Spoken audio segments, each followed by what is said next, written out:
ಬೆಂಗಳೂರಿನ ಹಳೆ ವಿಮಾನ ನಿಲ್ದಾಣ ರಸ್ತೆಯ ಎಚ್ಎಎಲ್ ಸ್ಪೋರ್ಟ್ಸ್ ಕ್ಲಬ್ ಎದುರು ನೂತನವಾಗಿ ನಿರ್ಮಿಸಲಾಗಿರುವ ಪಾದಚಾರಿ ಮಾರ್ಗವನ್ನು ಮುಖ್ಯಮಂತ್ರಿ ಡಿಕೆ ಶಿವಕುಮಾರ್ ಇವತ್ತು ಕಂದಾಯ ಸಚಿವ ಕೃಷ್ಣ ಬೈರೇಗೌಡ ಅವರ ಜೊತೆಗೂಡಿ ಖುದ್ದಾಗಿ ಪರಿಶೀಲನೆ ನಡೆಸಿದರು. ನಗರದ ಪ್ರಮುಖ ರಸ್ತೆಗಳಲ್ಲಿ ಒಂದಾದ ಹಳೆ ವಿಮಾನ ನಿಲ್ದಾಣ ರಸ್ತೆಯ ಎಚ್ಎಎಲ್ ಸ್ಪೋರ್ಟ್ಸ್ ಕ್ಲಬ್ ಎದುರು ಪಾದಚಾರಿಗಳ ಸುರಕ್ಷತೆಗಾಗಿ ಸುಸಜ್ಜಿತ ಫುಟ್ಪಾತ್ ನಿರ್ಮಿಸಲಾಗಿದೆ. ಈ ಕಾಮಗಾರಿಯ ಗುಣಮಟ್ಟ ಮತ್ತು ಸಾರ್ವಜನಿಕರ ಬಳಕೆಗೆ ಇರುವ ಸೌಕರ್ಯಗಳನ್ನು ಸಿಎಂ ಡಿಕೆ ಶಿವಕುಮಾರ್ ಮತ್ತು ಬೆಂಗಳೂರು ಉಸ್ತುವಾರಿಯೂ ಆದ ಸಚಿವ ಕೃಷ್ಣ ಬೈರೇಗೌಡ ಅವರು ಸ್ಥಳಕ್ಕೆ ಭೇಟಿ ನೀಡಿ ಪರಿಶೀಲಿಸಿದರು.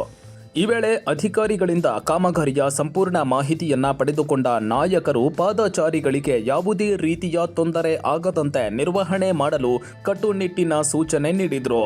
ಸಿಲಿಕಾನ್ ಸಿಟಿಯ ರಸ್ತೆಗಳನ್ನು ಪಾದಚಾರಿ ಸ್ನೇಹಿಯನ್ನಾಗಿ ಮಾಡುವ ಸರ್ಕಾರದ ಪ್ರಯತ್ನಗಳ ಭಾಗವಾಗಿ ಈ ಪರಿಶೀಲನೆ ನಡೆದಿದ್ದು, ಬಿಬಿಎಂಪಿ ಉನ್ನತ ಅಧಿಕಾರಿಗಳು ಉಪಸ್ಥಿತರಿದ್ದರು.